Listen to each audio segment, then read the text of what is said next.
March 5th, 2025.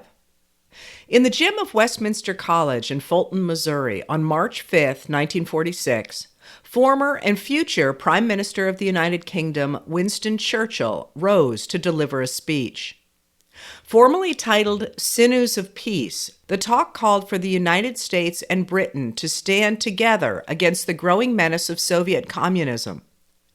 Less than a year after the end of the war, the U.S. and its allies were concerned about the Soviets' increasing control over the countries of Eastern Europe and their apparent intent to continue spreading communism throughout the world. Nobody knows what Soviet Russia and its Communist International Organization intends to do in the immediate future, or what are the limits, if any, to their expansive and proselytizing tendencies, Churchill said. He expressed strong admiration and regard for the valiant Russian people and for my wartime comrade Marshal Stalin, but he urged Europe and the U.S. to work together to stand against dictators or compact oligarchies operating through a privileged party and a political police to control an all-powerful state. From Stettin in the Baltic to Trieste in the Adriatic, an iron curtain has descended across the continent, Churchill declared, and his warning that Europe had been divided in two by an iron curtain defined the coming era. President Harry Truman had urged Churchill to come and had conferred with him about the Iron Curtain speech, lending his support to Churchill's argument. In Fulton, Truman introduced Churchill. The growing distrust between the Soviet bloc and the Western Allies led to the Soviet blockade in 1948 of the parts of Berlin under Western control, a blockade broken by the Berlin airlift in which the U.S. and the U.K. delivered food and fuel to West Berlin by airplane, and the creation in 1949 of the North Atlantic Treaty Organization, or NATO, a security agreement to resist Soviet expansion. The so-called Cold War between the two superpowers dominated much of the geopolitics for the next several decades.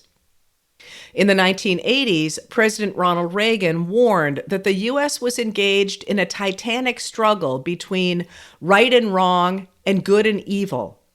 The Soviet Union was the evil empire, preaching the supremacy of the state and its omnipotence over individual man. When the Cold War ended with the crumbling of the Soviet Union at the end of the 1980s, those Americans who had come to define the world as a fight between the dark forces of communism and the good forces of capitalism believed their ideology of radical individualism had triumphed. In 1989, political scientist Francis Fukuyama famously concluded that the victory of liberal democracy over communism meant the end of history, as all nations gravitated toward the liberal democracy that time had proven was fundamentally a better system of government than any other. 45 years after Churchill warned that the world was splitting in two, it appeared that democracies, led by the United States of America, had won. In that triumphant mood, American leaders set out to spread capitalism into formerly communist countries, believing that democracy would follow, since capitalism and democracy went hand in hand. But history, in fact, was not over. Oligarchs in the former Soviet republics quickly began to consolidate formerly public property into their own hands. They did so through the use of what scholar Andrew Wilson called virtual politics, a system that came out of the techniques of state propaganda to become what he called performance art.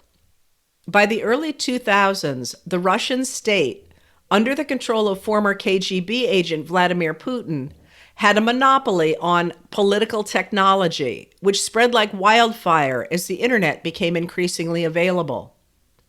Russian political technologists used modern media to pervert democracy.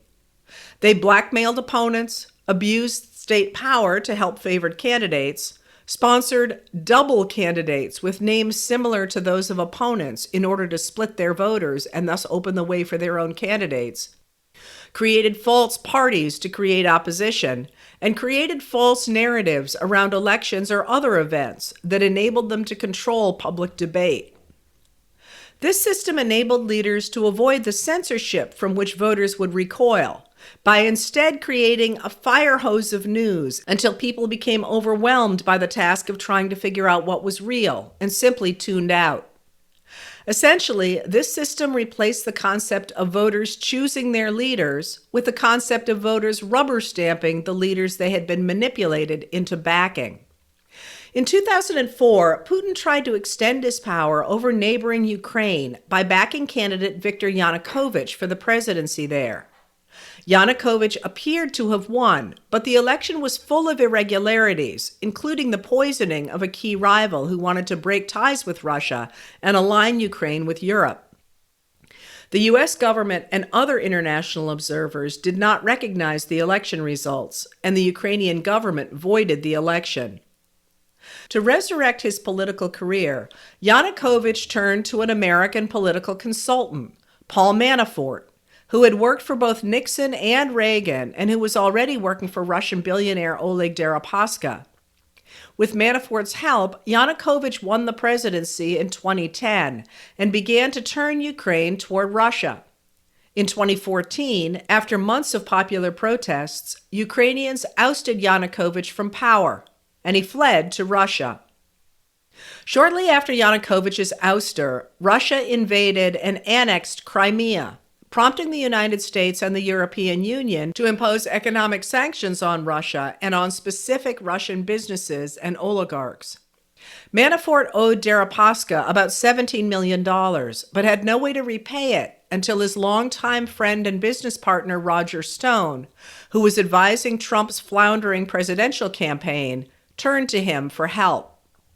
Manafort did not take a salary from the campaign, but immediately let Deripaska know about his new position. Russian operatives told Manafort that in exchange for a promise to turn U.S. policy toward Russia, they would work to get Trump elected. They wanted Trump to look the other way as Putin took control of eastern Ukraine through a peace plan that would end the war in Crimea, weaken NATO, and remove U.S. sanctions from Russian entities. According to a 2020 report from the Republican-dominated Senate Intelligence Committee, the Russian government engaged in an aggressive, multifaceted effort to influence, or attempt to influence, the outcome of the 2016 presidential election by harming Hillary Clinton's chances of success and supporting Donald Trump at the direction of the Kremlin. That effort was part of a broader, sophisticated, and ongoing information warfare campaign designed to sow discord in American politics and society. A vastly more complex and strategic assault on the United States than was initially understood. The latest installment in an increasingly brazen interference by the Kremlin on the citizens and democratic institutions of the United States. It was a sustained campaign of information warfare against the United States, aimed at influencing how this nation's citizens think about themselves, their government, and their fellow Americans. In other words, they used political technology, manipulating media to undermine democracy by creating a false narrative that enabled them to control public debate. Last night, President Donald Trump illustrated the power of virtual politics when he talked for an hour and 40 minutes to a joint session of Congress. He lied repeatedly, starting with the lie that he had a historic mandate. In fact, more people voted for someone else than voted for him. And moving on to the idea his first month was the most successful in the history of our nation, saying that the first president, George Washington, came in second. He went on to portray himself as the best at everything, as well as the greatest victim in the world. Trump's speech was valuable not as a picture of the country as it is, but rather as a narrative that offered supporters a shared worldview that reinforced their allegiance to the MAGA movement. As Dan Keating, Nick Mortopoulos, and Hannah Dormido of the Washington Post pointed out, The speech contained highly polarizing words never before heard in a similar address to Congress.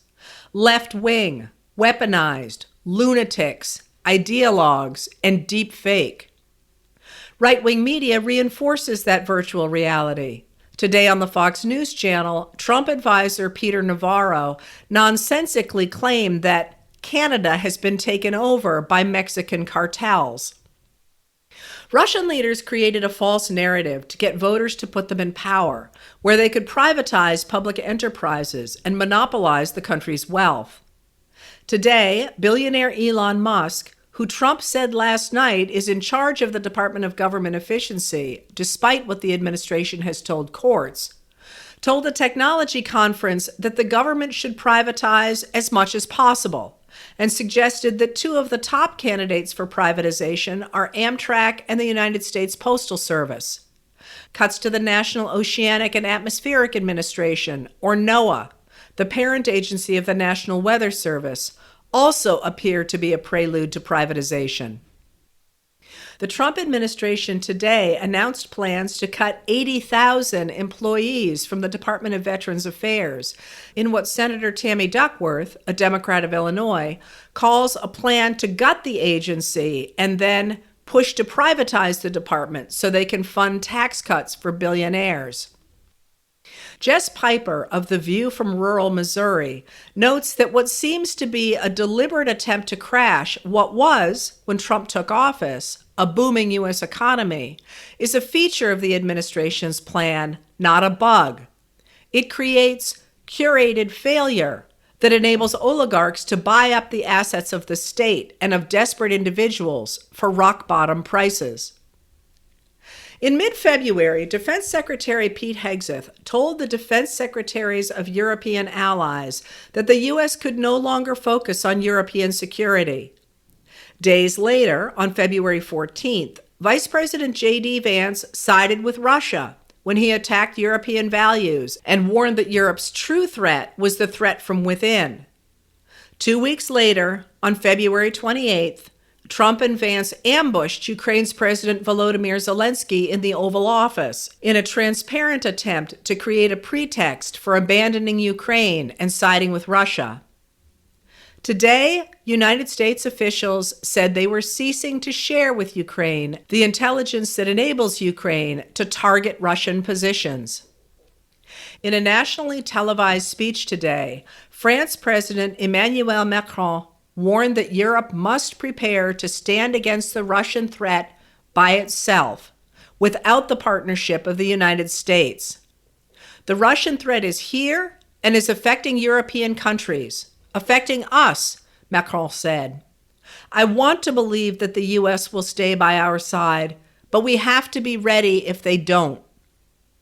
Yesterday, politicians in the United Kingdom angrily interpreted Vice President Vance's dismissal of some random country that hasn't fought a war in 30 or 40 years as a dig at the UK after its suggestion that it would be willing to be part of a Ukraine peacekeeping force.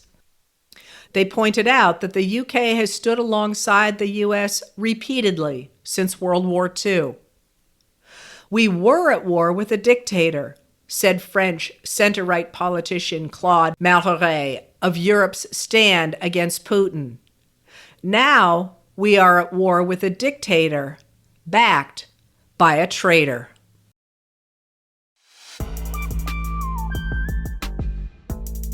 Letters from an American was written and read by Heather Cox Richardson. It was produced at Soundscape Productions, Dedham, Massachusetts.